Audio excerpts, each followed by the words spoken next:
can actually be more comfortable. You can be comfortable. You can have what's considered a good death. That always, some people say, oh, that sounds so strange. No, you can have a good, you want to have a good, peaceful death. And you can set yourself up for that. It's absolutely possible. So the beginning is let's think about our motivation. Let's think about our motivation. And once again, yes, you may have set a motivation earlier today. Thank you for doing that. We can always rekindle that motivation and bring it up again. It's a way of balancing our minds, to rebalance the mind. All day you may have forgotten the motivation. So this is the perfect time to check for a moment. And if you'd like to just lightly close your eyes.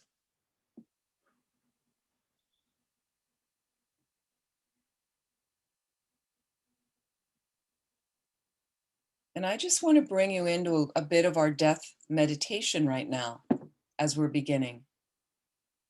So last week, as a review, we were doing the death absorptions. So, what is your internal experience that is happening as you're actively dying, and perhaps even after you take your last inhalation? Just allow yourself to settle into a comfortable posture.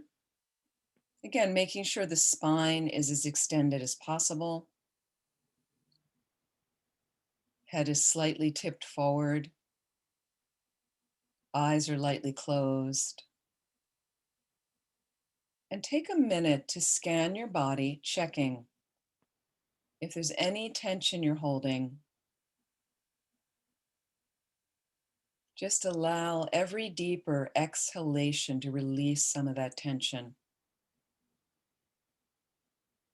Every deeper inhalation to bring in space to the body mind.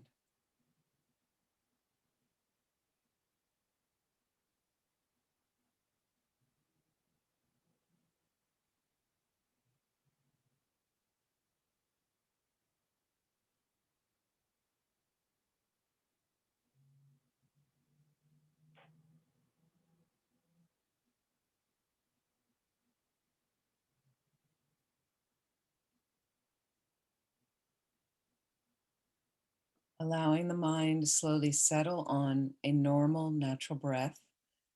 This is the beginning of our meditation.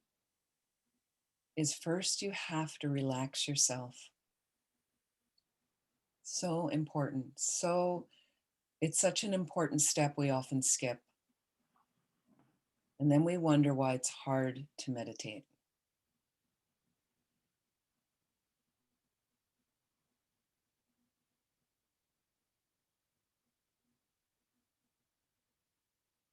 And this other very important component is setting a good motivation and thinking how any type of meditation, for the most part, especially meditation on death,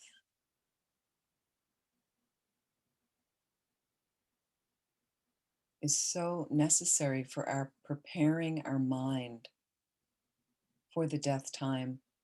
But may it also help us to move along this path to becoming fully enlightened beings. Because as a fully enlightened being, we're best able to help all living beings, all mother sentient beings. And in this tradition of Buddhism, that's our real purpose. So take a moment to include that, if you can, that notion in your motivation, setting a good motivation for our time together.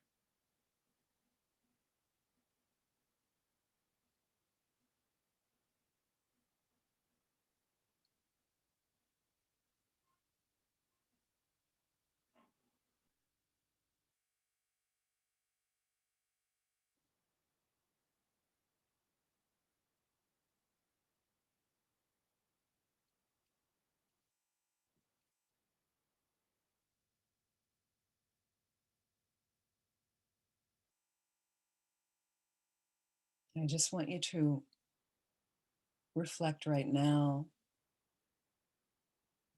Just feel the seconds ticking away of this life, ticking away.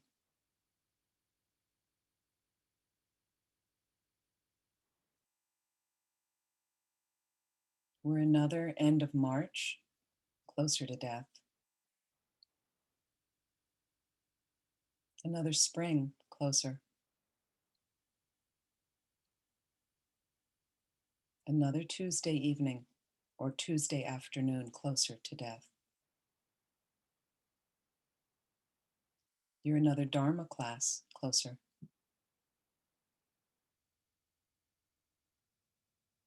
another meal, closer, another day, closer,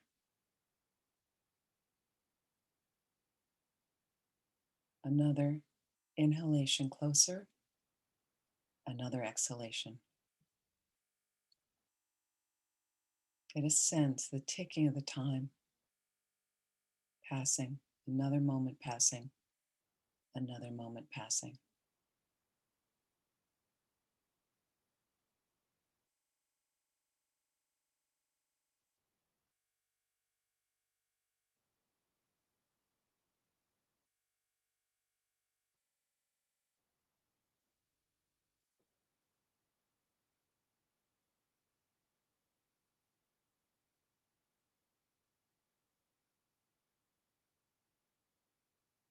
Let's reflect on the points of the 9-point death meditation. Everybody dies, number one. Number two, every moment is passing, every second passing, bringing us closer to our inevitable death. Number three, there's so little time we practice Dharma. So little time. So little time allotted, and we're definitely going to die. So let's resolve right now, in your heart, feel, I'm going to practice. I will practice. Feel it in your bones as much as you can.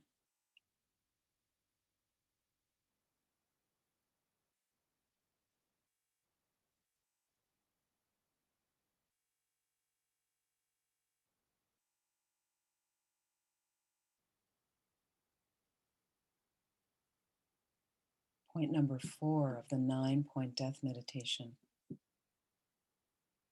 So we live in a world system with an unfixed lifespan. People die at all ages, as we know. So we have no idea when we're going to die. We think we know when we're old, but we don't know. Think of all the things out there, point number 5, that are much more promoting your death than supporting your life. Like accidents, natural disasters, environmental toxins, viruses, bacterias, food poisoning, botched operations, infections, crime. So many things out there that death could happen at any time.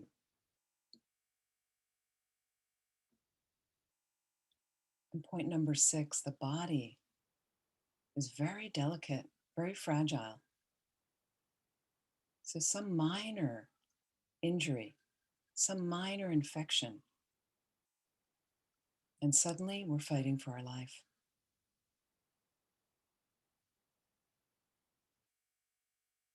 So we have no idea when we're going to die. So can we resolve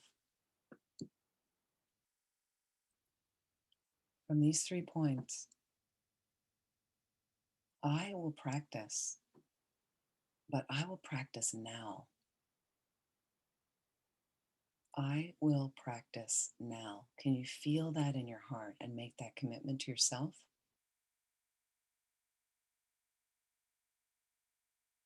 What are you waiting for? If you wait too long, soon it will be too late.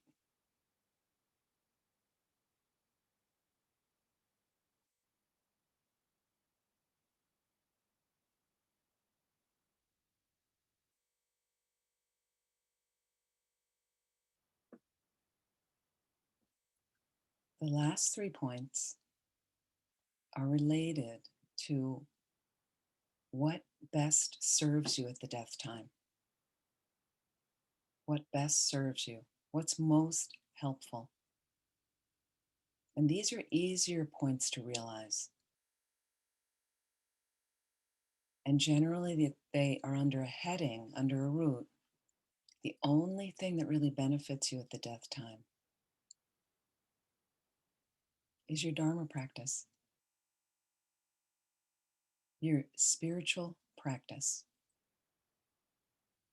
So let's look at these points 7, 8, and 9. 7 is your possessions are of no help to you. And I would say your position and your possessions. So we might have a lot of money, and that may afford us to have private care at home if we choose to want to be at home and have 24-hour wonderful care and all the perfect accoutrements of your room. Does that ensure that the mind is peaceful when you die?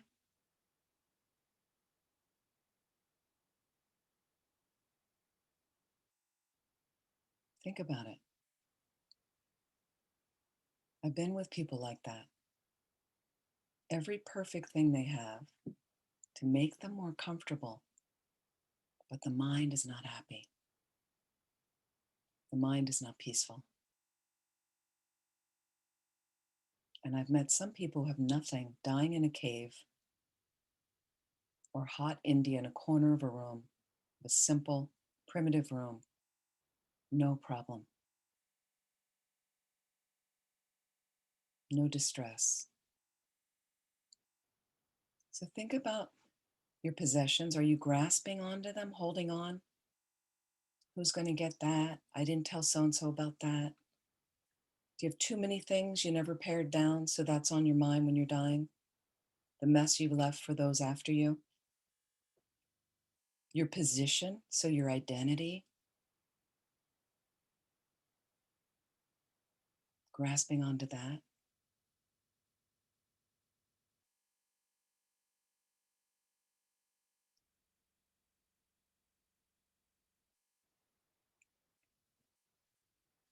Point number 8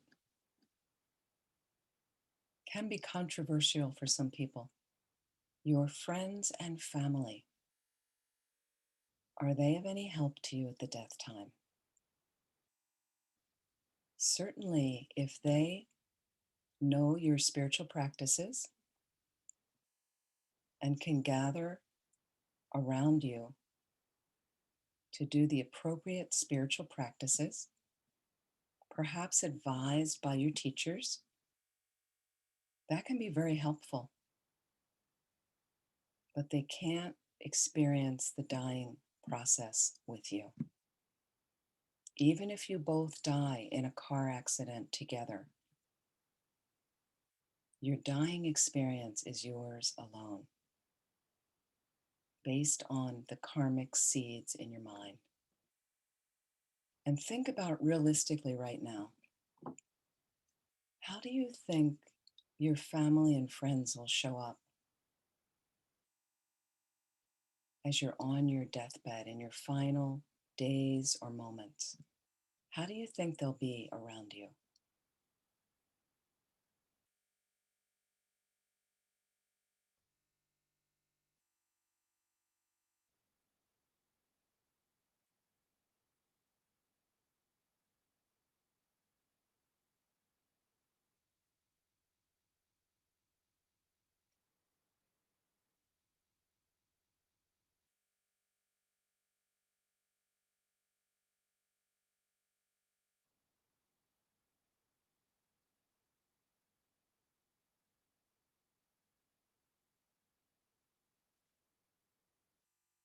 Are people crying over you?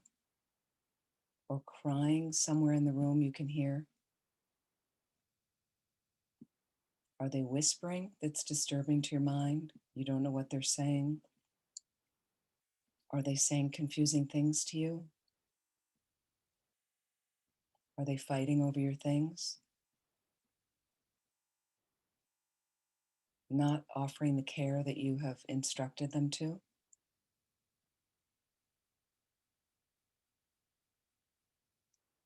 Are they saying silly things to you?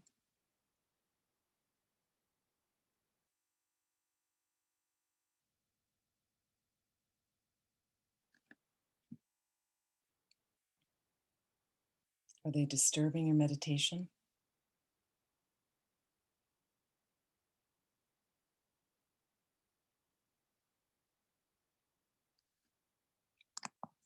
What about your body? That's point number 9. How helpful is your body when you're actively dying?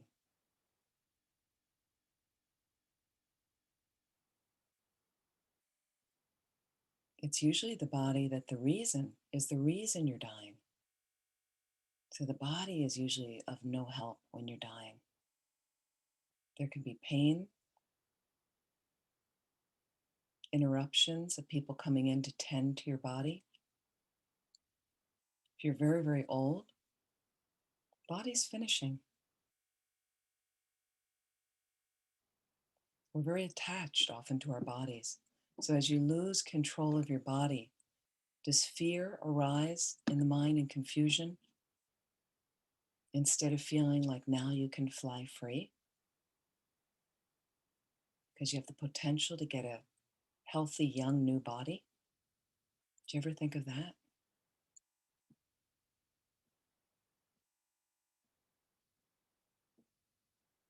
So from these 3 points, what really best helps you at the death time? Can you resolve in your heart, not only will I practice, not only will I practice now, I will practice well, because that's what will best support me at the death time. Just think, I have to make the familiarity now. Feel that as much as you can in your heart.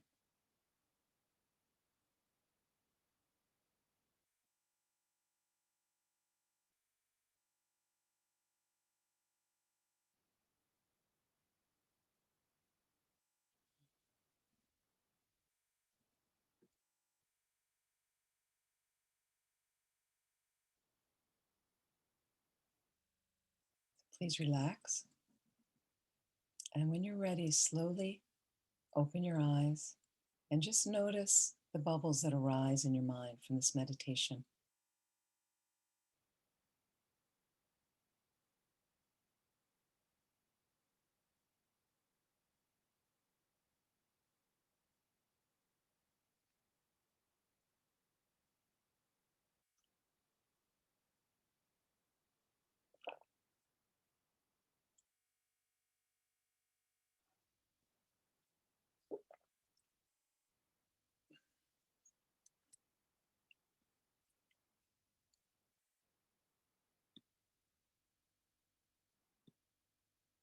Any comments right now about on the meditation?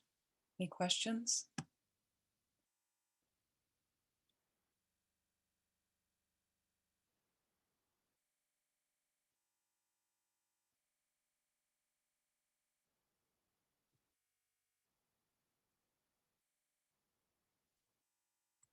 Okay. Put your hand up. Yeah, Oh, I sorry. just, You want to follow you. I got a very deep sense of the peace that can come, and I really feel like would be helpful to discuss with my family, what I really wouldn't want to have. I don't want it to be a crying fest. That's my bubble. Sorry, what is that sound? Oh, we have a dog that's in Oh. the, that's, he is also getting closer to death. He's getting very He's very close, close. very Yeah. close. Okay, it's a dog snoring or something. Okay, now I Dog. have to place We it. apologize. I couldn't place it for, I was like, what is that sound? Is it somebody? It was like a drill or something. Okay. Yes, No, no, so no. in your piece, Ellen, is it Ellen? Yes. Ellen, in the piece, you're saying some incentive. Sorry, I was a bit distracted by the sound. So some incentive to step up your practice. Yes. Yeah.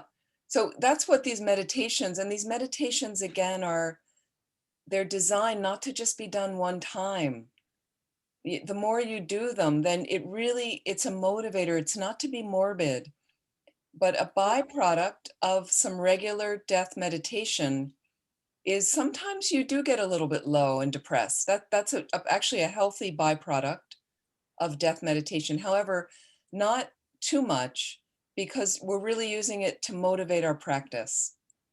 So that's great if you keep doing it and you really get to a point where you realize, yeah, I best get to this now. There's no time to waste anymore, right? So that's helpful. I'm glad. That's really helpful. Good for you. Yeah. I see we have a few pets with us. It's interesting with Zoom because people always have their pets moving around you're there with which is I think good for the pets. So thank you. Thank you, Ellen. So I want to go back page 5 of the Lojong text now. Okay. And we had completed this first, the way of taking suffering as the path. Okay. And I want to look at the way of taking happiness as the path, which we like. Okay. And again, by means of relative truth and by means of ultimate truth. Okay. And going on, when happiness, or this is relative truth, when happiness or objects that cause happiness come to you, okay, if you slip under their control, notice pride, arrogance, laziness increases, and they can obstruct your path. Okay. So we have to be very vigilant about the ease of our lives, right? Because it can make you lazy. Okay. And here Padangpa, this is one of the saints, goes on, men can bear great suffering, but only a little happiness. Okay, so for this reason, consider various methods that all existent things are impermanent and full of suffering. Okay, so you're developing, it says here, great lassitude about samsara, turning your mind away from carelessness, it said. We forget about samsara. We often forget. And I have to say, the retreat in February, when I mentioned to some of you that, and I said this to my brother, I think it was the first month or longer retreat I had done on my own with indoor plumbing. And I really, just having the ease of the hot shower and the ease of the machine to wash my clothes, to push a button and walk away, which I haven't had on some retreats at all. So, and I had these questions because Kirti Senchab Rinpoche was a great Lama I traveled with. One of Lama Zopa Rinpoche's gurus, he passed away in 2006. We're waiting for him to come back. And he was a very high being and one of the teachers of the Dalai Lama. And I had the grace to travel with him around the world for a couple of years. And we went to Antarctica, if you can believe it. Like, we went everywhere for him to bless all the portals of the planet. It was really fascinating. And he said at one point to me, when you're doing retreat, because I talked to him about Laudo and how primitive it is at times. And he said, you don't want to suffer too much on retreat where you can't do your sessions but he said, you don't want to be too comfortable in general. And I also took it as life. Like, you don't want to be in a situation that you're miserable, right? And yet where the mind is miserable. And yet you also don't want to be in a situation where you're really lazy, like everything's just too easy and the mind gets a bit soft and lazy. And I think you all know what I mean. So it's a way of looking at what does come from you understand it with samsara's nature. This thing is going to wear out. I've seen people get so excited about their new car, their new shoes, their new watch, their new phone, and then, later it breaks and later it's a hassle. And I even know people, they get the new thing and they don't know how to use it. And I just remember somebody when they got their new phone and there were whistles going off and they said, I don't know how to turn them off. I don't know how to use it. I don't even know how to answer the phone. So it's like, is that helpful when there's also a path of simplicity and, not having the mind needing all this stuff and not being so attached. And when things are going well for us, did you ever notice for some people, the arrogance, the pride, the kind of, I'm on top of the world. Everything's great right now. And it's hard. I remember some of the trips, the extended trips I went on to Asia, where I'd be gone for 6 months or a year. And when I was leaving a job that I had, and I had saved all the money and everything was packed up, and at one of the offices they gave me a big party, and there were people really envious, like, wow, you're just taking off for 6 months. Like, how are you doing that? Like, anybody could do it if they wanted to do it, but most people were afraid and they wanted their money for other things and somehow doing it. And I remember thinking, like, I'm just on top of the world. I'm just got it all. But when I would come back from the trip broke, all the money was used up. And especially the first trip was like that. The landing, I had more cultural, what's the word? Culture shock they talk about when you go to a foreign country, but really a foreign culture. I had more culture shock coming back because I had experienced so much and everybody was the same. Things don't change that much when look at us now a year later. Pandemic lockdown. A year later, has a lot really changed in your reality of your living space or your world? Or I know some people have changed jobs and some people have been watching different Dharma videos, but a lot is the same with people. And I would come back and that would be the same, but I'd be like mind blown and trying to figure out where I fit in and then not having any money because I used it up on the trip. And there'd be this thud of I've landed. And it was very humbling, those moments. So again, we have them all the time. When good things are coming to you, can you still feel the humility from gratitude? I'm dealing with two pillars of joy right there from the Book of Joy. Humility and gratitude are places like, I still step into the shower in this house every single time I shower.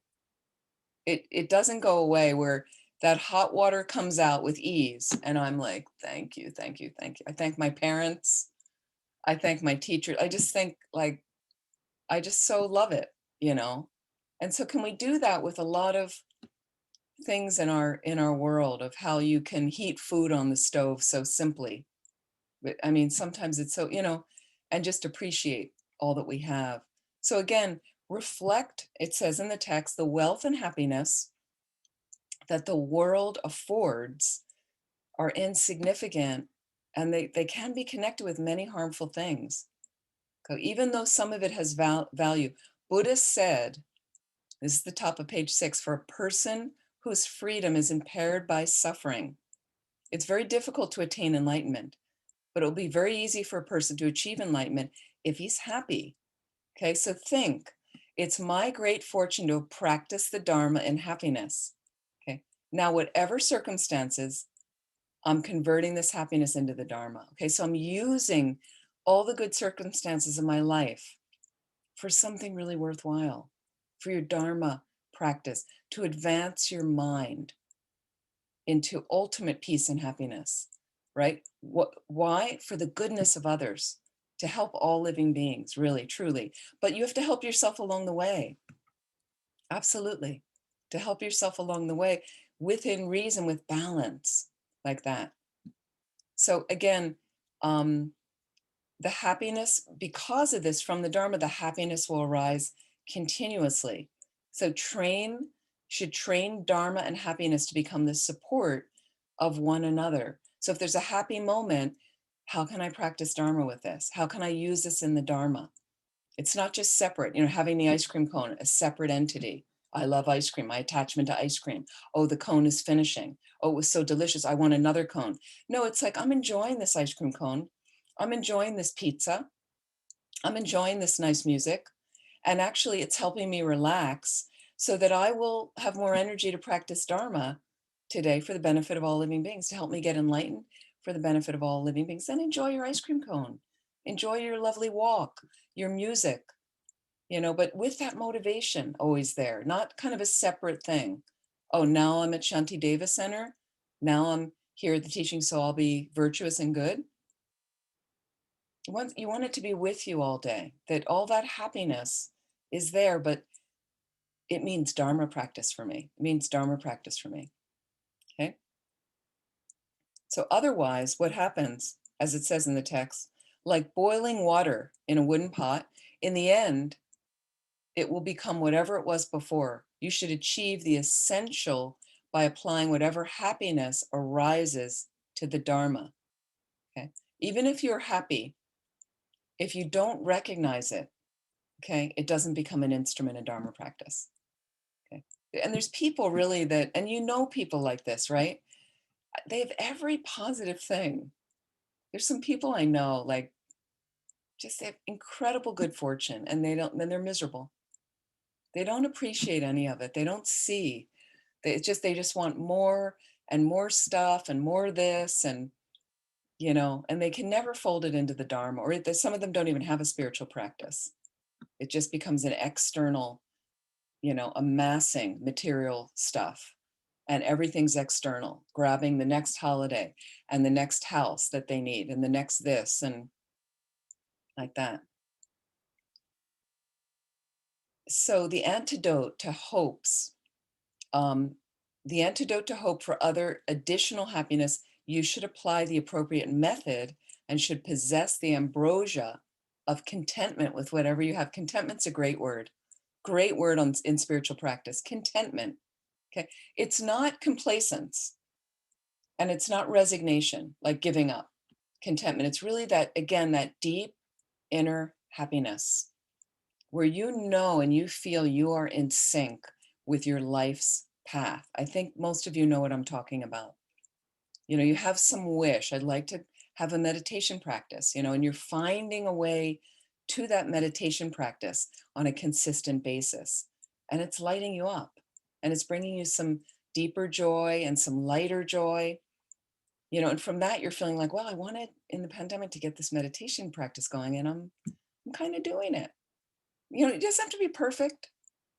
You don't have to be in deep samadhi every time you sit, but you're doing it. You're doing something.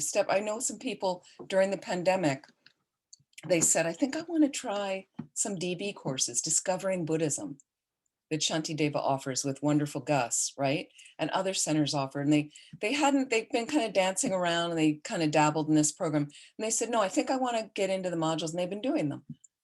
And they're, it takes a little bit of commitment. They have to sign up every week. They're going to do it. They're doing the reading, they're doing the meditations, and they're totally lit up. They're really like, well, it was on my list and I'm checking it off. I've done 2 modules now. That's exciting. Okay. So slowly we can waltz into this space. It's possible using this happiness, using the great fortune that we have, right? And other ways to take happiness as the path, according to relative truth, based upon the instructions of training in bodhicitta, and by remembering the kindness of the 3 jewels. Okay, that's our path. That's our path. So if you have something happen, some negative thing suddenly comes up for you, and you think of taking refuge, just in your mind, like, oh, Buddha, Dharma, Sangha, I need help. And you go there in your mind instead of like, oh, who can I call? What friend am I going to call? I think I'll go to the refrigerator and eat. I think I'll go out for a run. But you think first of the 3 jewels. That's very powerful for your mind. Remember their kindness, right? Or maybe I remember bodhicitta. Am I repeating? Let me know if I'm repeating this story to you. Thank you for putting the text up on the screen. Thank you. If I'm repeating the story, I think I may have told it to you last week, is when I finished retreat and I went to my local supermarket, So I went to the supermarket, and I'm in between two supermarkets, and I said, this supermarket I prefer to go to. They don't stock as much. Like they're always missing things. But the other one's really busy, and I feel like this one needs more support. So I go there. They're both the same distance from my house, right around the corner. And I went in, and 4 items they did not have on the shelves. I could see the tag, but they were missing. And usually in this store, did I tell you this story before? Okay, I did about, and then when I walked out in the parking lot and I was like, because I had done all this bodhicitta meditation, and I walked out in the parking lot and said, I think this bodhicitta stuff really works. Okay. So again, just think about using, like if you recall that in your mind, to be there in an ordinary everyday activity, and you can think of bodhicitta. How do I want to interact with this cashier? How do I want to interact when they're out of my item at the store, where you're a little annoyed? And maybe you get to a point, this is a better point of, you're not annoyed anymore. You accept, you're like, well, they don't have it. Wonder if I can find a salesperson. Oh, look, there's a salesperson right here. Maybe I'll ask them, maybe they'll help. Oh, they're going to help me. Oh, they came back with the item. It's astounding. If I start thinking about them and bodhicitta rather than what I need, it's funny how I got everything I needed. Other days I was in the store thinking about myself in a little bit of a snit, right? Couldn't find any salespeople to help me. If I did, none of them wanted to help me. That's how it works. Check. You check. And if people can't help you right then, I let it go. Okay. What's the big deal? Is there anything dire that I need? Is it some medicine that I have to have today? No, for most of the part for us, no, not like that. This creates a relaxed mind for you, relaxed and peaceful and spacious mind. That's Lojong, okay?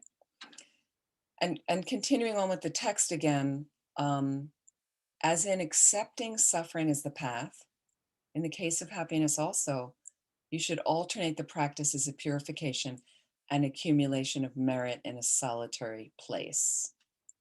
That means retreat. So a lot of our path right now, and a lot of people ask me, do you have realizations? Have you realized emptiness? Do you have that's not what's important, is mostly what we are doing. And I mean all of you here in this class, what we are doing as Dharma practitioners is we're accumulating merit and purifying negativities. That's a lot of the activities that we're going to spend time doing in this life right now. To create the situation, enough merit creates conditions for you to meet the Dharma again in the next life, to meet it earlier, perhaps, than this life, to meet a qualified guru early in life that you're willing to devote to seek guidance from, right? And we're doing purification practices because we don't know what we've done in the past. We've messed up lots of times, just this life alone, let alone if you believe in reincarnation in past lives. So we have to purify. And that's where we place ourselves, between that accumulation of merit and the purification practices, like Vajrasattva, like doing prostrations, making tsatsas. We have 9 what are considered ngondro in this tradition of Tibetan Buddhism, 9 preliminary practices that help us to do that exact work, to accumulate merit and purify negativities. Things like reciting a number of Vajrasattva mantras, offering water bowls, Guru Yoga mantras, and on and on. There's 9 of them that we do, and they really work. They really, I'm trying to finish my Nundra. Some of them I've done twice, meaning sets of 100,000 if your guru gives you that many to do. Sometimes they give you more to do. But I've noticed each time I finish one, there's an effect on the mind. There's a positive effect on the mind that I feel. And I always feel like I could do it again. And sometimes I do them over little bit more concentration, because sometimes we get caught up in the numbers that we're doing to finish without much thought or visualization. That's not the point. It's not quantity, it's quality. The quality is really, really important. Okay, let's look at using happiness as the path by means of ultimate truth, by means of ultimate truth. And again, it's simple considering the earlier one that we did of using suffering as ultimate truth. There is no inherently existent suffering. And it's the same with happiness. Doesn't exist inherently. It depends on other things to make you happy, like that. So it's very similar as far as ultimate truth, using it like that. And here it goes on in the text about when you're suffering, if you cannot practice Dharma by means of the suffering, okay? And when you're happy, you can't practice Dharma because you have attachment to happiness. And these are standard things that happen. Normally, we're averted from suffering, okay? And then we attach and grasp onto happiness. I want more of it. I want it to continue, okay? It's fleeting, happiness like that. It's fleeting, okay? Then it's impossible, if that's our condition, impossible to practice Dharma.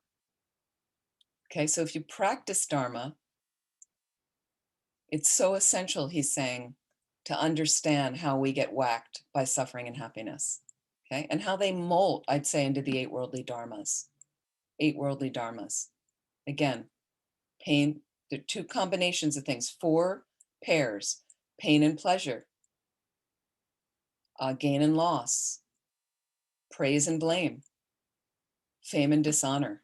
We're manipulated between them, which is suffering and happiness, suffering and happiness. So again, if you have this practice, whatever kind of place you stay in, it says, whether in solitude or in a city, whatever sort of friends you associate with, good or bad, whatever comes, okay? Whatever speech you hear, again, praise or disparagement, good or bad, if you have pain or pleasure, like that, you're not afraid.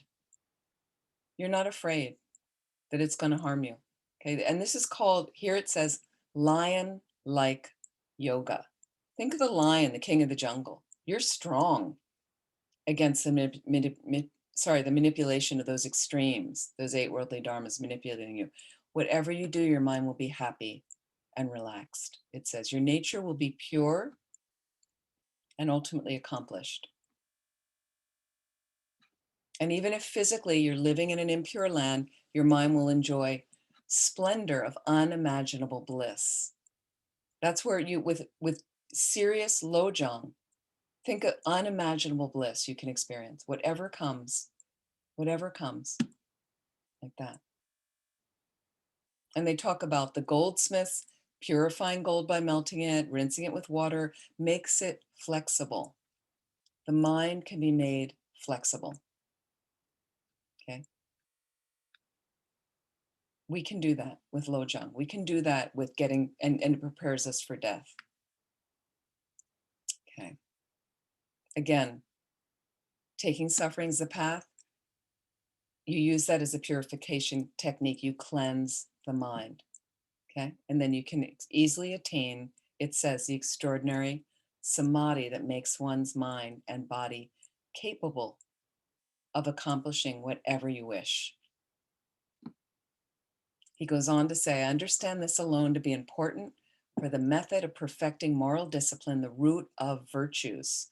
Okay. Think about moral discipline. That sounds kind of heavy, those 2 words. Okay. But this is about our ethical conduct, okay, which is one of the 6 perfections. One of the 6 perfections, right? So it's very, very important. And ethical conduct is the first of the 3 higher trainings. So in order to get emptiness, you need to have meditative stabilization, shine. But in order to get shine, you need good ethical conduct. Those are the 3 higher trainings. Good morality, samadhi or shine, that meditative absorption. Why? So you can penetrate emptiness directly, that you can be in meditation on emptiness and see emptiness directly. So what happens is if you're not good ethically and you cheat people and you lie to people and you steal and meaning you're not going to steal a car, but you take things from your friends without asking. You borrow a book and you don't intend to give it back to them. You owe somebody money, but you don't intend to pay it back. You don't want to remind them. People do a lot of things like that. You're not clear with your behavior. When you're trying to meditate then and develop shine, the mind's kind of tainted. It's a bit dirty. So your mind kind of swims around that, not really happy, not feeling very pure. You'll notice it come up like that. So we want to create that, work on that moral discipline. What do I need to clean up? How can I be more authentic? That's important. How can I be more authentic? Yeah. I felt funny. I needed to update my death pages, I call them, or my, living will. And I needed to update it. And I hadn't updated it in quite a while. And then I'm teaching these death courses and saying, get your paperwork ready. But I didn't have mine ready. I didn't feel right about that. So I got it ready in the pandemic. It was like top of my, I'm like, I've got to do that because I'm feeling like a hypocrite talking about it. Didn't feel clean, clear. Okay. So here's a quote. If you're cultivating non-attachment to happiness, again, the foundation of excellent moral discipline of renunciation is created. Okay. So if I'm not so attached to happiness and I understand more about samsara's nature, I can develop that attitude of renunciation. Again, renunciation is not giving your house away and your money away at all. It's an attitude of letting go of suffering. As Lama Yeshe says in Big Love, renunciation is really whatever you're giving up, whatever agitates your mind. Think about that, whatever agitates your mind. So that takes discipline, vigilance about your mind.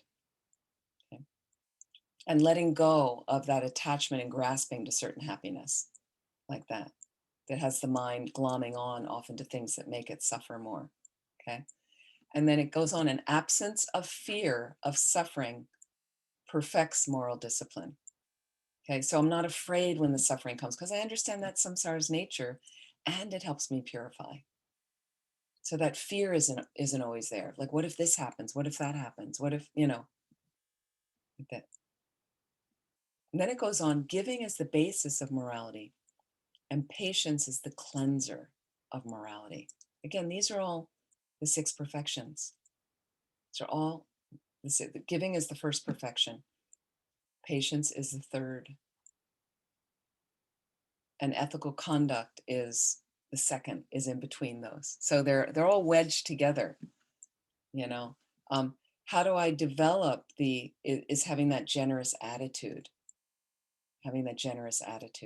And also when I give, I'm less attached. So ethical conduct arises naturally from there. And then patience cleans. Patience helps me clean like that. The conduct when it's not so clean. And then he goes on, by training this way now, when you reach higher paths, then it shall come about, as it said, you shall realize that all phenomena are like an illusion and that your births are like entering a garden. It will be the same in times of prosperity and decline. You will have no fear of defilements and suffering. So I don't know think about your births are like entering a garden. Like, oh, wouldn't that be nice, right?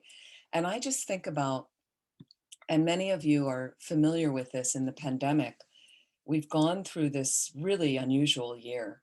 I think it's just been extraordinary in a lot of suffering for people. There's no question. We all know that. However, the people I know, and I don't know about you, that are doing better are people with strong spiritual paths. So I don't know if you're finding that, but they're basically, for me, in some ways, it's been like retreat mode. It's been retreat, some of the, getting off the travel mode where I'm just tearing around airports and running from center to center. There's things I've had more time to reflect about, to settle down, be quieter, to be still, which has just been amazing, but to use the time. And there's a lot of people I know like that, where they're just got into long retreat, they set themselves up, they were doing all the preparations in the pandemic before that, and you can't run around out there, so might as well do some practice because you're not distracting yourself with going to restaurants and running around to see friends and going to movies. And now I know we can bring Netflix into our homes, but a number of people I know after the first few months of watching everything they could possibly watch. Fortunately, they got bored. Like, I think the fortune is when you get bored with it and you go, God, enough, I need to do something else. And then some of them were like, well, I've been wanting to read this Dharma book, or I think I'll go on to this video, watch it, or I'm going to enroll in this class. So quite powerful like that. Those people tend to be doing, I think, a bit better, and not afraid of, well, this pandemic, this has been strong. This is, I can't go out. I have to, and they've used it in a wise way. So you can do it right now. You don't have to wait. You can start today. Absolutely. So, and again, all phenomena are like an illusion, emptiness. It's not an illusion. It's not a dream. It's like an illusion. Again, you can't step in front of the bus because everything's empty. Doesn't exist. It's an illusion. No, it's like an illusion. You want to see it like a dream. Okay. But you have to participate in your everyday conventional reality. If you step in front of the bus, you'll get killed. Okay. But how do I want to see an aversion when it's coming at me? How do I want to see a difficult person as they come at me? Like an illusion. Okay. And then I'm less mired in, well, this is suffering. I hate this person. It's not concretized like that at all. We have an interrelationship with them. And the reason they're appearing like this for me is simply because I have some karmic seeds of suffering arising in my mind right now. That's all. And it's being projected onto them. That's it. There's no inherently difficult person there at all. There's no inherently difficult suffering at all in my mind. It feels like suffering, but it's like an illusion. It lightens it up. It softens it up. And then an illustration from the life of the Buddha.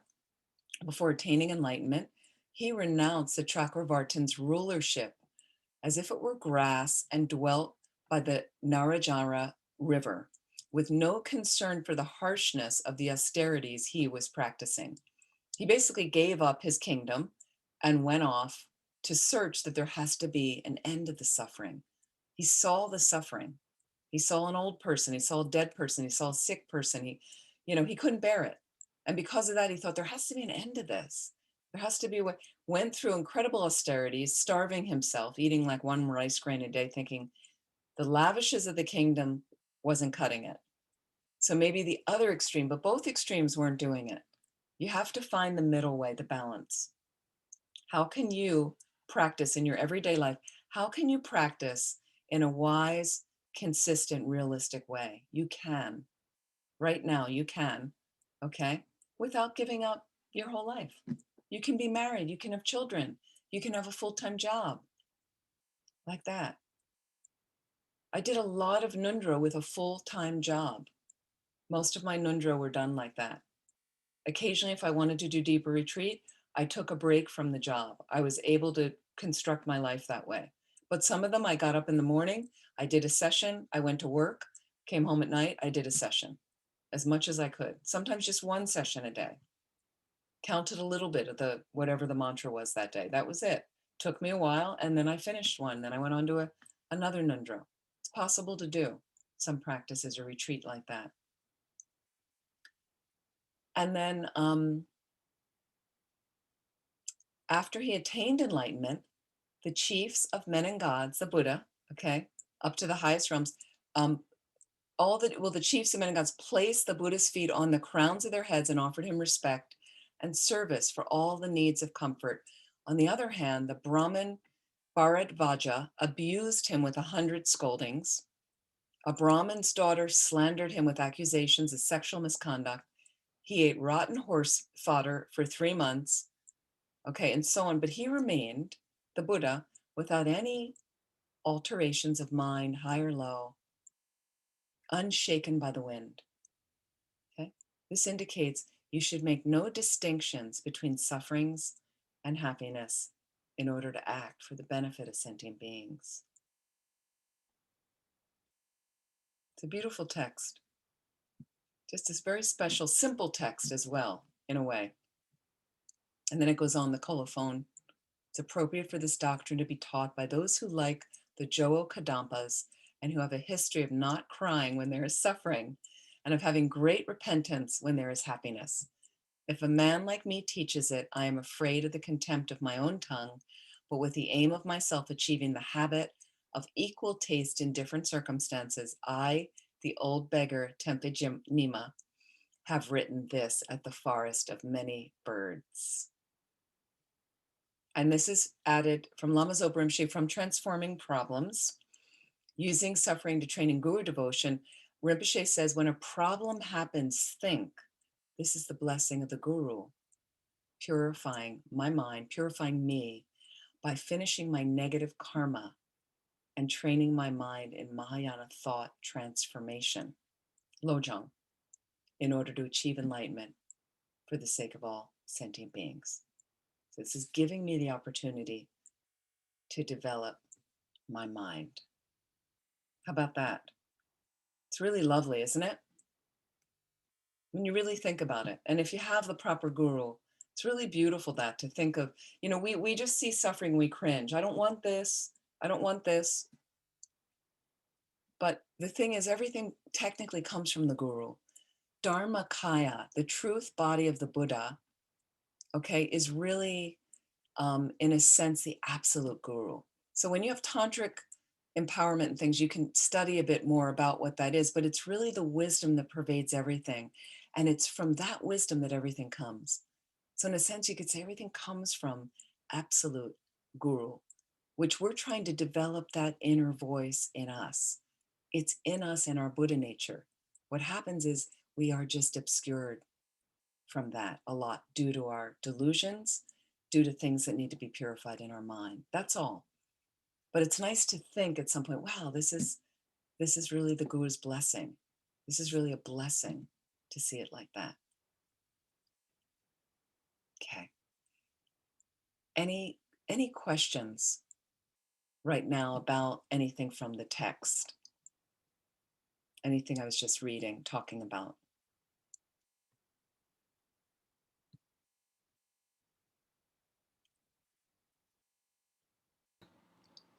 That's a lot to unpack, but the recent quote, "Giving is the basis of morality, and patience is the cleanser of morality," that really spoke to me. But it's very esoteric. I was wondering if you could give maybe how like a practical daily way to perhaps put that in practice. Sure. That's a great question. And thank you. I know it's not an easy one. No, that's great. No, this is great. I love thinking about these things too, of how do I work generosity in my own life. I think it's with generosity, for one, is one way that I find it helpful is we are in the desire realm, they say in Buddhism.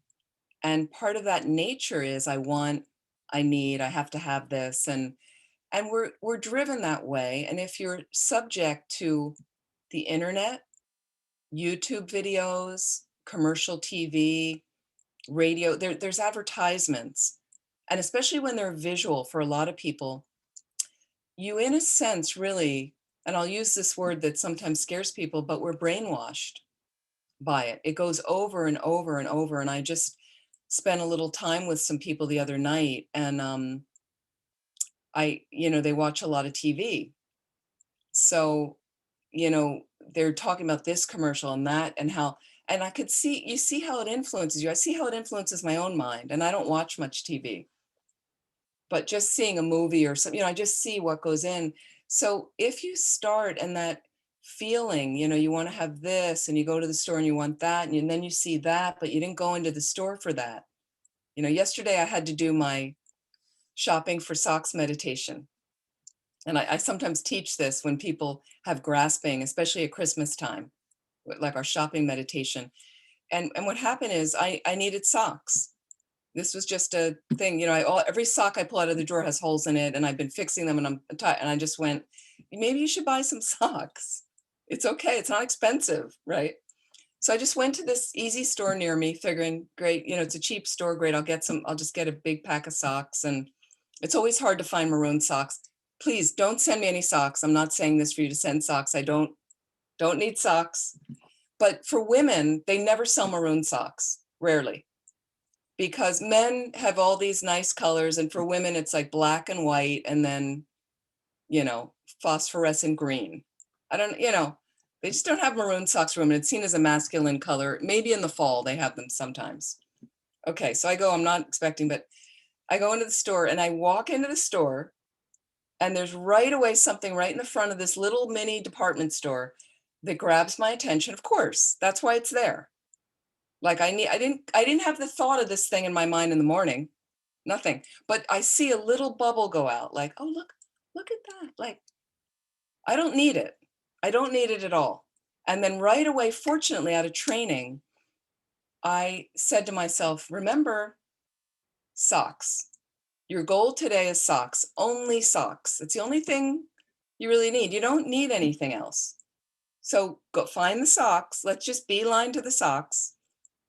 And I did. I just went and I got socks, and that was the end of it. So, but when your mind starts to get cluttered with these other things, if I think about what I can offer to others emotionally, you can give time, you can lend an ear. If I get more into that, okay, it sets up a better foundation for my ethics and morality, where I'm not just accumulating all this stuff and needing stuff, and then maybe a little bit cheating somebody with something. And I noticed the other day, do any of you, well, probably not in New York City, but do any of you use coupons? Do you ever shop with coupons? Okay, I've turned into, and I said this to a nun friend of mine the other day, I said, I've molted into a suburban housewife living in the suburbs, minus husband and children, thank God, okay? But I've molted into a suburban housewife from the influence. I get, there's periodicals that are for free dropped off at the house, and there's coupons in them. And I use the coupons, like at BJ's, and they're mailed to my house. And I save a lot of money using these coupons. I've never done this before because I've never lived with any coupons, but you know, so I went and I was using a coupon, and it wasn't accepting the coupon at the store. And the woman came over, she saw my light flashing. She said, can I help you? You know, and I said, well, I've got this coupon and it's not accepting it. And then I looked at it and I went, oh no, you know what? This isn't for this item. This is for the wrong item. She was about to give it to me, but it wasn't ethical. I was cheating the store. And when I saw it, I went, oh no, I didn't buy that one. This is the other one. And so again, because of the generosity, my generous mind, I'm not saying I'm so generous, but I knew it gave the support for me to practice not stealing. I could have let her give me the coupon, what, $1 or $3, whatever it is, but I knew it wasn't right. So again, that's a way with generosity. I could say I'm okay. I need to have a generous attitude, that I don't want to do that to this store. This person's nice enough to help me. Also, if you're going in and you have a lot of grasping at something, you can think about, if I'm there with the socks, and I could think the socks were quite a good buy, these socks that I got, and I thought to buy some for my niece. I thought maybe she liked these socks, you know? So you can always think of using it as one way to create a nice ethical situation for yourself. Does that make sense, Scott? Absolutely. Thank you. And then with patience is such a virtue. Again, with patience as the cleanser, I find that you get irritated with people. There I was in the store where the 4 items were out in different parts of the store, and you can get irritated, and I can see a salesperson and rush over to them with no regard that they're working in the store and they're busy, and interrupt them. You know, you're out of this item. Hey. But instead, you know, I had some patience, and suddenly there was a salesperson. Often I'm running around looking for a salesperson in that store. And then sometimes I've seen people when I've heard this, when they find a salesperson, I've heard them kind of angry. I can never find a salesperson in this store, right? So again, it's kind of a rude way to interact. But I saw the salesperson, but because of the space of patience in my mind, I went over to them slowly and looked at what they were doing. I could see they were emptying crates, and I'm like, well, they look pretty busy. And I just waited a moment to see if they had a little gap. And then I saw them look up and see me. And then I could see, and then they said, "Oh, can I help you?" And I said, "Well, are you busy? Excuse me, but is this a good time?" And they said, "Yeah." So then there's a nice interaction of I'm respectful to them because of my patience. And so it kind of cleans any negative behavior I might have had towards them of opening my mouth in a snippy way, like, "You're out of this product. How come you can't stock everything?" And, so does that make sense? Oh yeah, thank you Just very much. ways that I've used some of those perfections, or at least trying to cultivate those perfections. Thank you. Anything else going on?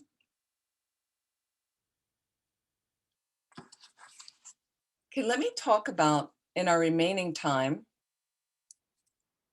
how are we doing? Yeah, is talking about combining an entire life's practice into the five powers. This is from Lama Zopa Rinpoche. Rinpoche loves to talk about this. I use this in my death courses. Again, combining an entire life's practice into the five powers. He talks about the five powers of life and death, right? And a lot of you are already using these things. So I'm just going to go over these. Number one, the power of motivation. Well, we're familiar with that. We set a motivation in the beginning of this class. A lot of us set a motivation in the beginning of the day, and you may rekindle and revisit that motivation throughout your day. Great. Okay. What is motivating me today? How can I direct the activities of my day to something more meaningful that may help me progress along a path to becoming a Buddha so I can really be a benefit? Great, great way to move through your day. Very helpful to familiarize your mind with that. Number two, power of the positive seed. The power of the positive seed. Sometimes traditionally in Buddhism, they call it the power of the white seed. I don't like white, it's racist. So I've adapted it to the power of the positive seed. This is about merit. What is merit and virtue in your life? What about dedication? Am I dedicating the positive energy that I'm creating? What are the roots of virtue? Things like this. So when you think about what can I do today to create merit? I can do practice. I can recite mantras with good dedication and visualization and concentration. We're not reciting mantras when we're looking at our phone or watching TV, or watching a movie like that. And I can do some good visualizations, and I can follow the guidance of what teachers have told me to do in my practice. And that creates positive energy if you do it with the right motivation. And then if I dedicate after the activity or at the end of the day, especially, any effort I've made, any virtues and merit, and dedicate it to getting enlightened quickly to benefit all living beings, it's one of the best dedications you can do. If you can remember doing that and dedicating with emptiness, if you have any reflection on emptiness, very powerful way to dedicate like that at the end of the day. That creates power in your activities. You want to create some power and you want to invest those activities before they get burned up and dissolve without dedication. Number three, the power of familiarity. The power of familiarity. Again, we have this saying, practice makes perfect. Practice makes perfect. That's why we practice and rehearse. My brother will joke with me when I say, well, I've got to do like I'll meet you later, but I have to do my practice. I want to finish my practice. And he'll go, but every day you practice. He goes, aren't you done with that now? Yeah, that's familiarity. That's why we call it's a rehearsal. We're rehearsing for our death, but we're rehearsing for life so that I can practice bodhicitta in the grocery store. And when I'm driving and when I'm walking down the street, when I'm with my neighbors, and if I'm walking in the city and I see somebody drop something, I can practice thinking, oh, excuse me, you dropped something. You dropped a $20 bill out of your pocket. I'm not going to keep it because it's not mine, it's yours. You didn't mean to drop it and give it away. So I can say something like that. You dropped your subway card, like that. Familiarity with the positive deeds comes with practice. Lojong, it takes practice to think about, Oh, here's a moment of suffering. Okay, how do I want to use this moment? I have an opportunity here rather than like, oh, I don't want to see that woman. No, I have an opportunity here. I have an opportunity. Here's another mother sentient being that this morning I signed up for to benefit all living beings. All. That includes this person. That includes this person. So I need to exercise my mind again and remind myself and this person and this person. I've just been leaving them out of the equation, but no, the practice is also for them. Effort requires enthusiasm, aspiration, energy. Yes. How can we keep our practice full of energy? How can we bring every action, no matter what, into our practice, into the practice of the Dharma? Okay, so it relates so much to Lojong of using those everyday situations of everything's really cool right now. I'm really happy. I've heard some people when I ask, a lot of times in this class, how's everybody doing? And some people are like, I'm doing really well. Like I've had some people say to me, they're really enjoying the pandemic, right? It sounds strong, but I know some people that are really feeling um, they're really enjoying this time. Then are they using it wisely? Or is it just about, catching up on all the TV shows and the Netflix thing? And I've watched all those and I've done this and I've been eating a lot and I'm getting more exercise at home now. And like, is it just about that? Or can you really use it where you're really enjoying the pandemic by stepping up your practice, really helping beings that are not enjoying the pandemic? Can you do some of that? There are ways to volunteer right now that you can still do with distance and masks and things like that. And people need help. People really do need help like that.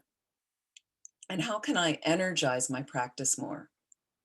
Right. And it's not going to feel like a normal thing to you right away with the practice one. For me, even starting this retreat again, I've done retreat a lot, solo retreat. But when I started in February, sure, the first few days took me a while to settle in because I wasn't doing full on sessions of meditation like that every day, really deepening these sessions. So when I came out of the retreat, I'm able to keep the morning sessions going pretty well because I now have a habit more of that and it's energized. It's re-energized to a degree. And a lot of people say when we have group retreats with Lama Zopa Rinpoche, even our little 2-day retreats that we used to do at Garrison offsite like that, and people say they really enjoyed that 2-day period with the silence. But when we do a month with Rinpoche, those that were able to attend for 2 to 4 weeks of the retreat, the Light of the Path retreat in North Carolina, and they got home and some of them called me later and they said, it's slipping away. I'm back to my old habits. Like I was all energized. And the first couple of days I got home, I was doing these practices and now I'm kind of losing it. And that's why Rinpoche has these retreats, like, a couple times a year in different parts of the world. So the people in those parts of the world can go and sit with a master and get that blast for your mind.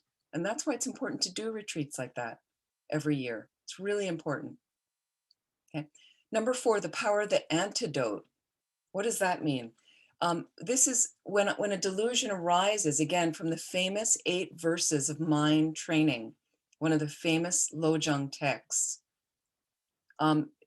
As soon as a delusion appears in my mind, I must be vigilant to kind of apply the antidote to counteract. So first of all, being familiar, what are your delusions? Understanding that sometimes you're afraid, sometimes you're anxious, depressed, jealous, attached, angry.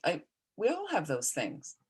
So know what your bigger delusions are first and go after those. And then what is the antidote to that particular delusion? Am I using it in the right way? Am I aware of habitually? And do I have a meditation practice separate so I can't deal with it in the moment that it's arising when the person's in front of me in my face, but I took it back to my cushion later, my meditation practice, and I kind of looked at and dissected what was really going on.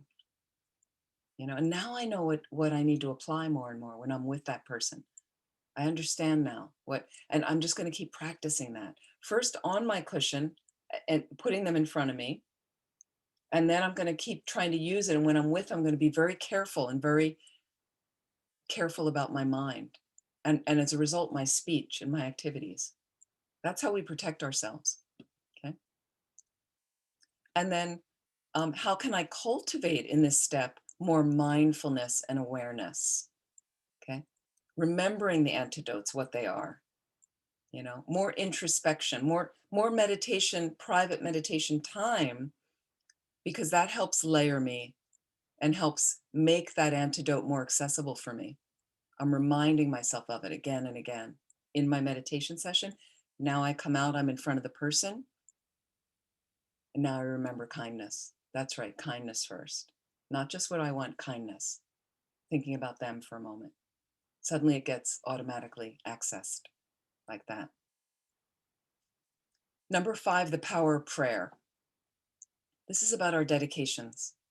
Okay? And the power of prayer, there's people on the prayer list from Sunny's sister, Patty's mother, people close to death, people who have recently died. Can I dedicate every day to whether it's a whole slew, I have a whole list actually, projects, people like that, kind people that help support me and people that are sick and that need help.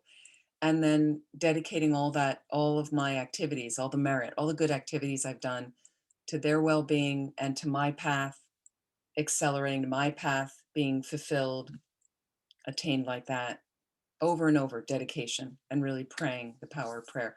Those are considered the 5 powers, like that.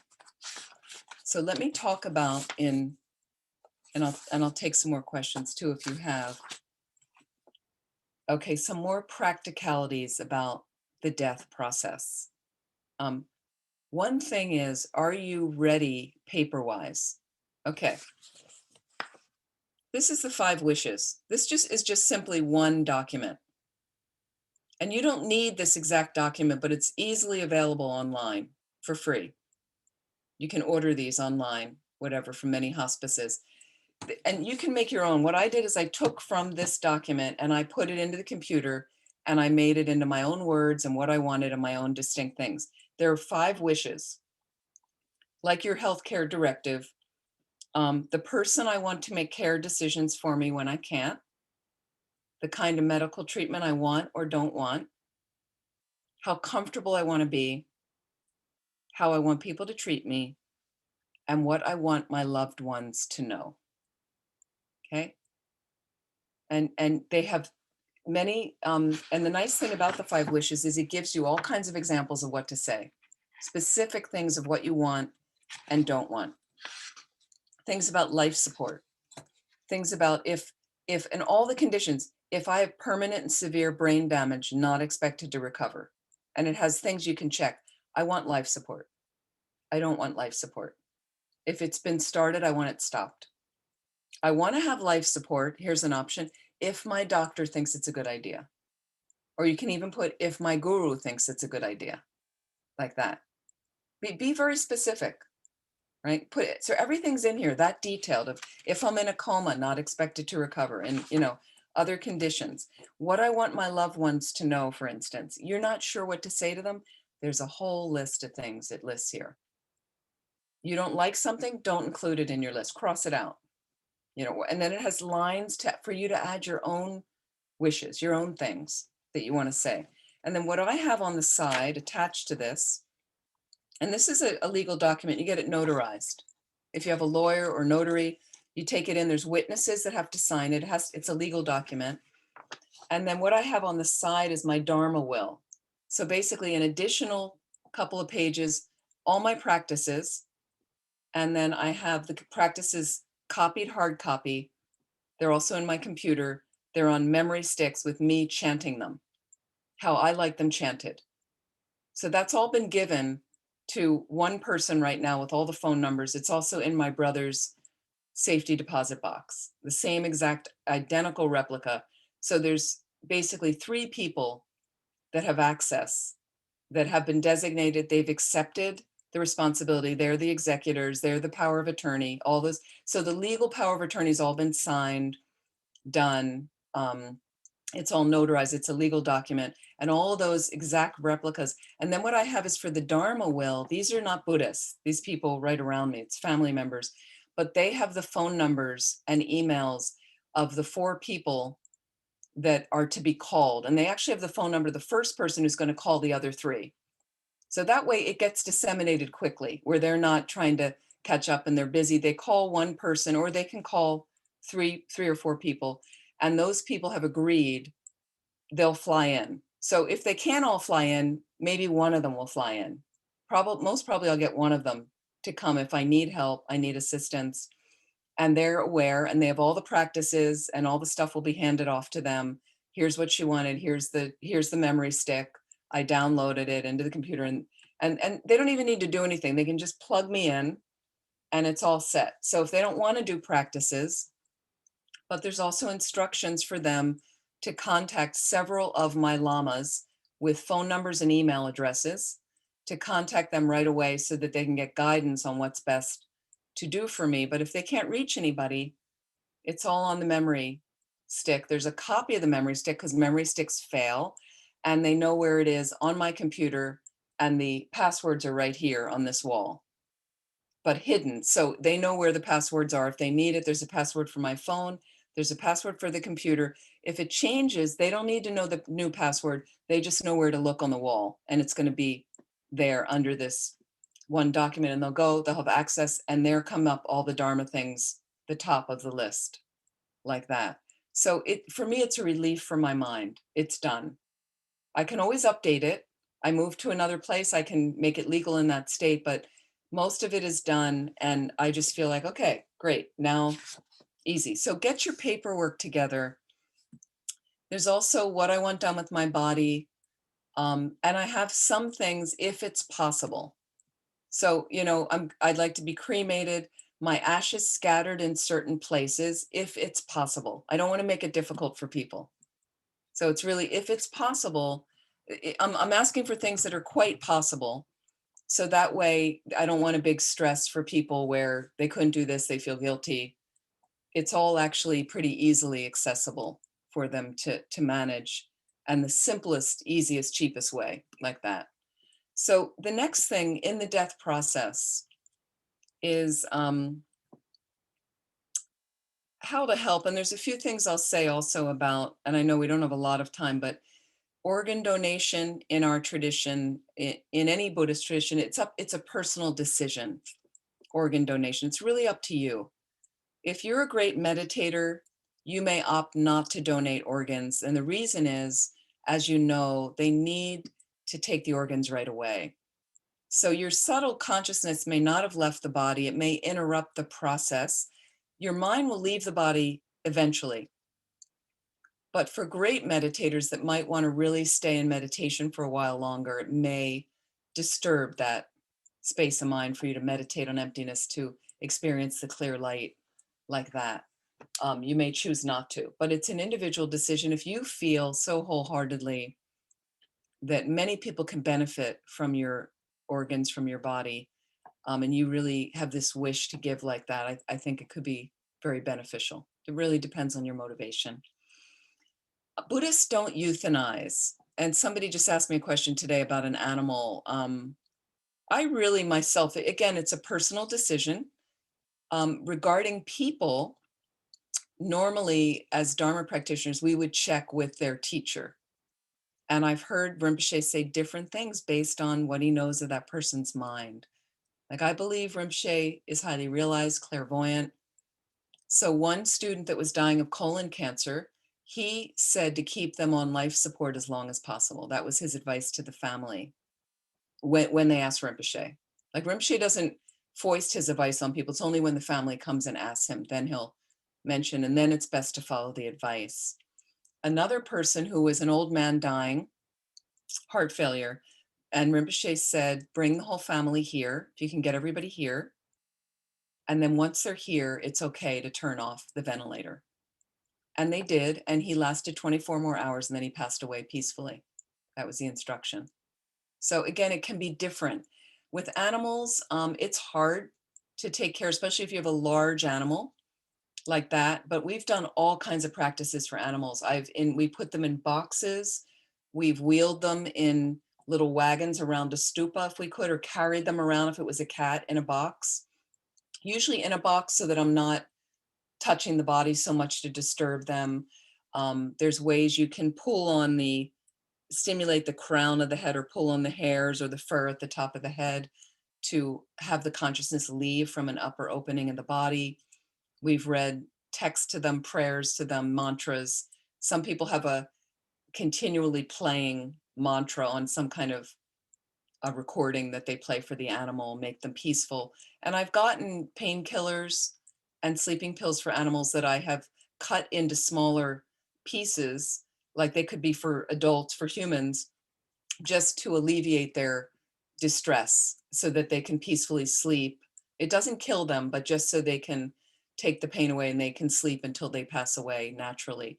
And sometimes Rinpoche says to let them naturally finish out the animal life, which is a lower rebirth. They usually don't last that long, and let them finish it out, because then they could possibly take a better rebirth. Where if they don't finish it and we interrupt it with euthanasia, they may have to again continue to experience that karma somehow by taking another animal rebirth. But we do the best we can, and it's a personal decision like that. It's very helpful when you lose someone to get grief counseling. It's different than normal counseling, and it's important to go through the grieving process. There will be grief, but it's important to also know that the grief ends, to not be a victim the rest of your life because you've experienced a very traumatic death, especially the death of a child or something like that. There's still a lot of people you can help in your life if you've experienced, a suicide in your family or things like that. The fact that you've gone through it, you can help support a lot of people.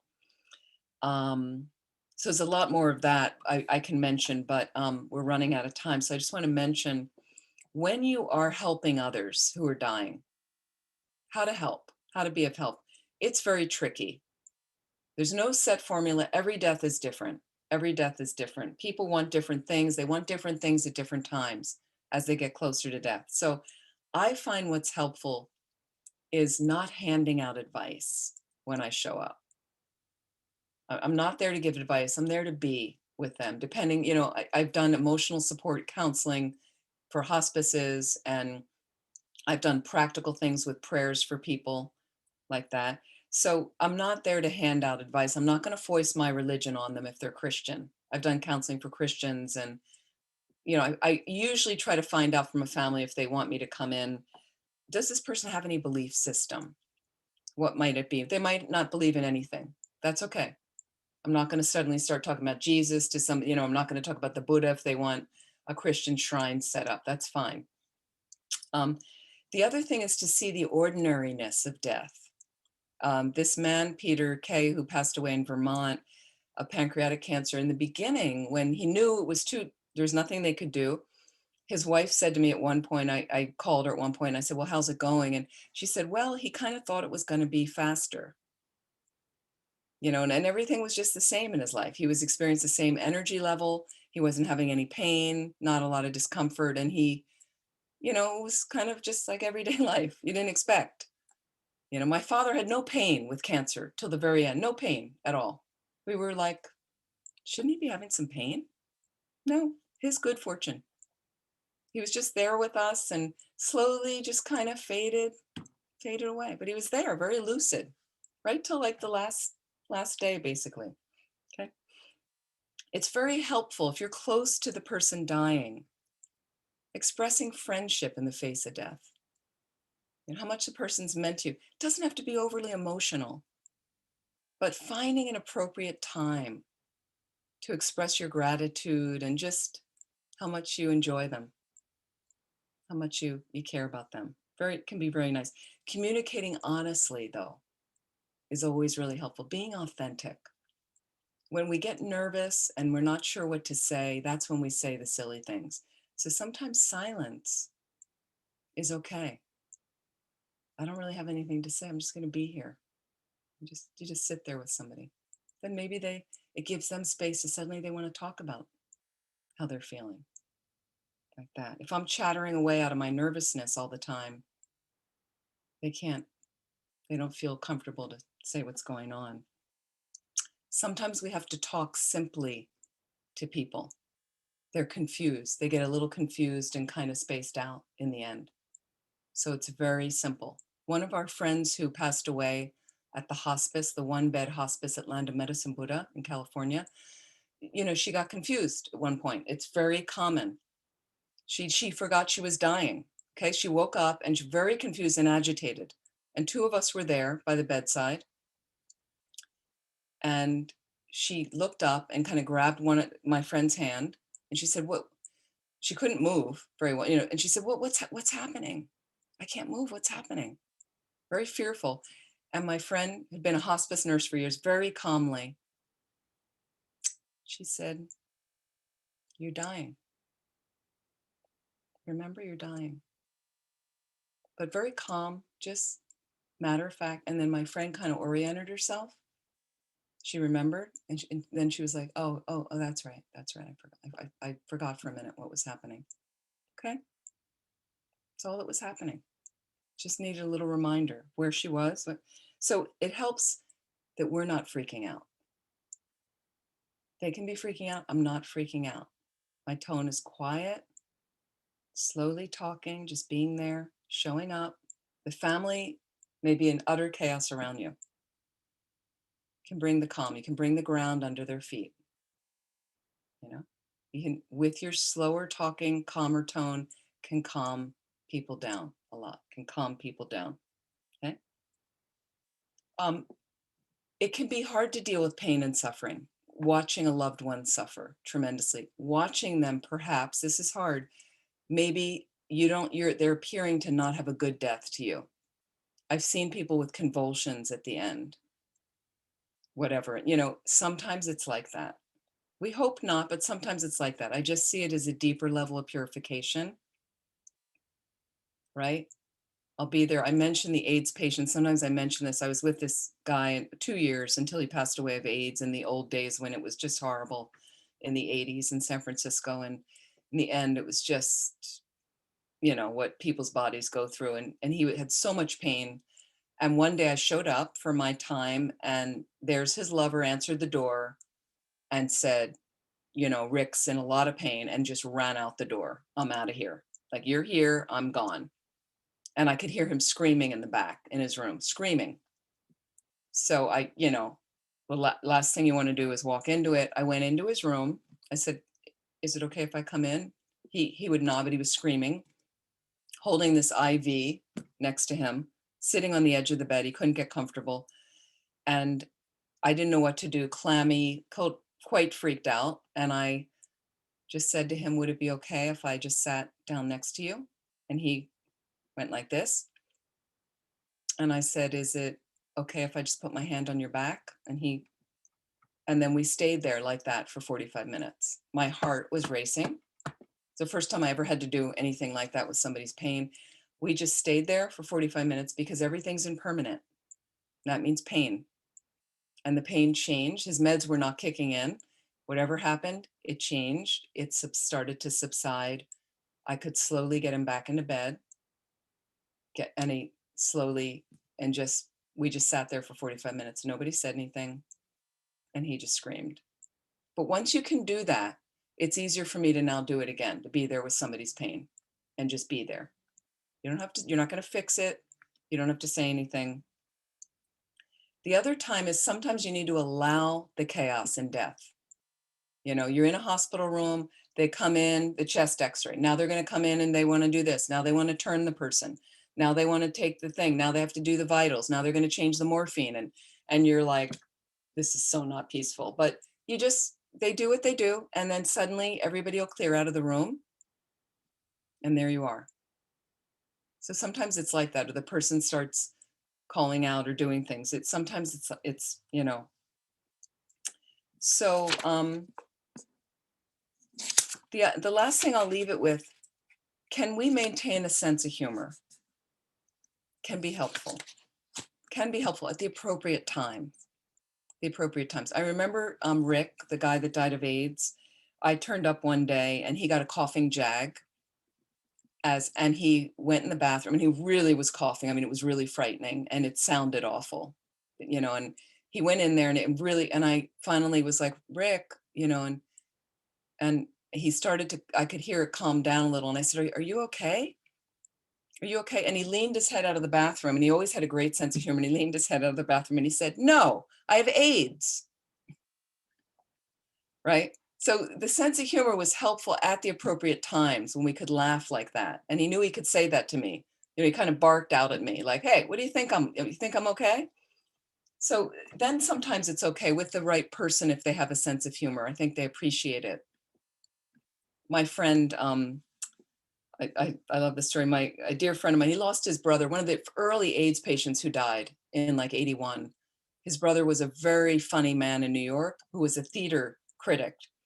And at the end, when he was dying and he was still lucid, my friend was in the hospital with him, and they're very close brothers. And my friend got in bed and they watched a movie in his hospital room, Fred Astaire, Ginger Rogers movie. The guy who was dying really wanted to see. He loved old movies. And they're watching the movie, and suddenly he starts crying. The guy with AIDS has a tissue and he starts crying. And my friend turns to his brother and he says, what? He goes, are you okay? What? He goes, what's going on? And he has this tissue and he's like looking up at the monitor of the TV and he says, Fred and Ginger, I'm really gonna miss them. Right? So it's nice when there is humor. And so let me stop there. And I'd like to dedicate the merit, whatever merit we have accumulated. I want to thank you so much. I want to thank Shantideva Center and Sunny for hosting and all the people that made this possible. Thank you, Sunny, for sharing the text and being such a great host. Let's dedicate whatever positive energy we've created, and let's just think that I, who am empty of inherent nature, dedicating with emptiness, may I dedicate my merit, which is empty of inherent nature, to my reaching enlightenment, which is empty of inherent nature, so I can benefit all living beings who are empty of inherent nature, even if I have to do so by myself alone, who is empty of inherent nature. I'd like to dedicate to the long lives of all of our precious gurus, especially His Holiness the Dalai Lama and Lama Zopa Rinpoche. I'd like to dedicate to Carol Hansen, Patty's mother, who passed away the end of February, to Nina Valchor, Sunny's sister, who is in her final stages of this life right now. May she be peaceful without any pain. Robin Brentano and Bill Kelly, who are recovering from COVID, part of the Shantideva community. To Tulsi, who's Sumati's husband, who's recovering. May he have a full recovery. Norma Harris with cancer in Atlanta, Shambhala practitioner. And my dear friend Owa in the Santa Cruz area, who passed away the end of February. And Alan Glick, who's in the San Diego area, who's passing away. If we can direct some positive energy to all these beings like that. Thank you so much. Thank you for joining. And sorry, I haven't had a chance. So there's some in the chat, there's some upcoming Shantideva teachings. Please have a look at their wonderful, wonderful programs. And if you're interested, I just posted and updated a bunch of teachings I'm going to be doing on my website that I just put there. And let's see if there's any other questions or anything else. That the 5 wishes. Thank you, Sheila, for putting that in the chat as well. And thank you for all those people that have made offerings. There's some student offerings Shantideva gives, and I'm so grateful for that. It's really helpful to help support me. I so appreciate it, because it is hard as a Western nun on our own. And just even as a Western nun, period, we often don't get the support like that. We're not supported consistently from FPMT at all. There isn't that kind of thing. So thank you so much. And thank you for joining. And I hope it's been useful. If there are any last comments or questions, or please just unmute. Thank you, Amy. Thank you. We hope to see you again. Lovely to see all of you. Some of you I haven't seen in a while, so it's been wonderful. Thank you again, Amy. Please be well. Thank you. Please take care of yourselves, okay? COVID is going back up, so we have to still, Mm. we have to take care. We can't just be casual about it like that. Thank you so much. Please enjoy. You Venerable Thank Amy, you. thank you. Bye, you all. Bye-bye. Hi, thank you, Venerable Amy. We should be offering now. Okay, and it would be there. Oh, good. 200 or 100? 200 each? Yeah, thank you. What? Thank you. Do you wanna? Oh, honey, before